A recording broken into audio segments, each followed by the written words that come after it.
గృహ వినియోగం LPG cylinder సబ్సిడీలకు సంబంధించిన నిబంధనలను ఇప్పుడు కఠినంగా అమలు చేస్తున్నాయి. వార్షిక పన్ను పరిధిలోకి వచ్చే ఆదాయం 10 లక్షలకు మించిన కుటుంబాలు ఈ సబ్సిడీని పొందలేవు. పెట్రోలియం కంపెనీలు అటువంటి వినియోగదారులకు ఎస్ఎంఎస్ హెచ్చరికలను పంపడం ప్రారంభించాయి. ప్రభుత్వ సహాయ నిధులు నిజంగా అర్హులైన వారికి మాత్రమే చేరేలా చూడటమే ఈ ప్రభుత్వ చర్య లక్ష్యం. గృహ వినియోగ ఎల్పీజీ సబ్సిడీ నిబంధనలు మరింత కఠినతరమయ్యాయి. వార్షిక ఆదాయం 10 లక్షలు దాటిన కుటుంబాలకు సబ్సిడీ వర్తించదు. పెట్రోలియం కంపెనీలు ఎస్ఎంఎస్ హెచ్చరికలు పంపిస్తున్నాయి.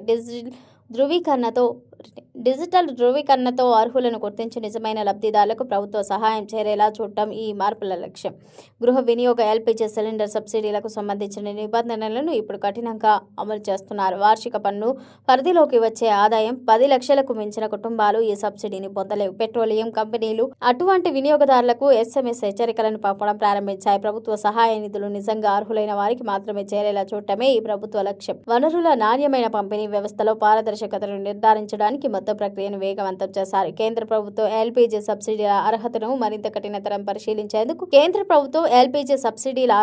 మరింత కఠినంగా పరిశీలించేందుకు ఆధునిక డిజిటల్ ధృవీకరణ వ్యవస్థను అమల్లోకి తీసుకొచ్చింది. ఈ కొత్త విధానంలో గ్యాస్ కనెక్షన్ వివరాలను, పాన్ కార్డు, ఆదాయపు పన్ను రిటర్న్లు, కుటుంబ గుర్తింపు పత్రాలు వంటి డేటాబేస్లను నేరుగా సరిపోల్చుతున్నాయి. దీంతో సబ్సిడీకి అర్హులు కాని కుటుంబాలను గుర్తించడం సులభం అవుతోంది. ఇటీవల ఇండియన్ ఆయిల్ కార్పొరేషన్ నుండి వచ్చినట్లు చెబుతున్నప్పటికీ ఒక సందేశం సోషల్ మీడియాలో వైరల్ అయింది.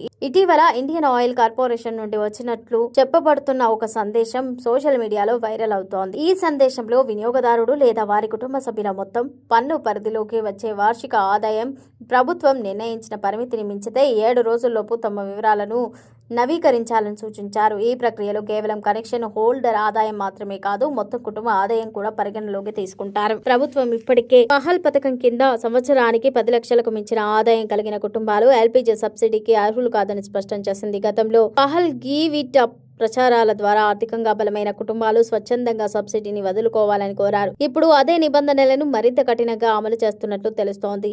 ఈ చర్య వెనుక ప్రధాన ఉద్దేశం ప్రభుత్వ వ్యయాన్ని సమర్థంగా వినియోగించడం, అర్హత లేని కుటుంబాలకు వెళ్తున్న సబ్సిడీని నిలిపివేసి నిజంగా అవసరమైన కుటుంబాలకు ఆ నిధులను మళ్లించాలనే లక్ష్యం. ఈ డిజిటల్ డేటా మ్యాచింగ్ చేపట్టబోతోంది. వినియోగదారులకు ఇలాంటి నోటీసులు లేదా సందేశాలు వస్తే వాటిని నిర్లక్ష్యం చేయవద్దని నిపుణులు సూచిస్తున్నారు. వెంటనే కేవైసీ పత్రాలు, ఆదాయ వివరాలు తనిఖీ చేసి తమ ఎల్పీజీ డిస్ట్రిబ్యూటర్లను సంప్రదించడం లేదా ఆయిల్ మార్కెటింగ్ కంపెనీల అధికారిక వెబ్సైట్లలో వివరాలు అప్డేట్ చేయడం అవసరం.